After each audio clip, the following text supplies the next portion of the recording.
По 4 одиграни кола во првата фудбалска лига, лидер на табелата е Шкенди од Тетово со 10 освоени бодови. Во однос на статистиките, екипата на Шкенди има постигнато најмногу поголоци или вкупно 8, што значи дека некогашниот шампион од Тетово во просек на секој меч постигнал по 2 поголоци, а од друга страна екипите на Вардар и Брера Струмица имаат примено најмногу поголоци или вкупно 9 или во просек 2,25 поголоци по меч.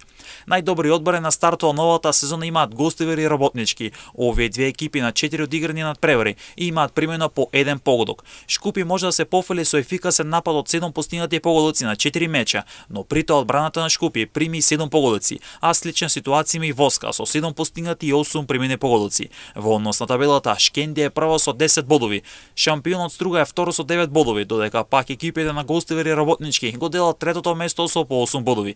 Силекс на петото место со 6 бода, а пак Шкупи, Воска Спорт, Тиквеш, Пелистер како и Беса имаат по 4 бодови. На дното или во опасната зона се Вардар со 3 бодови, како и Брера Струмица која е последна исто така со 3 бодови. Престојниот викенд на програмата ќе бидат мечевите од петото коло.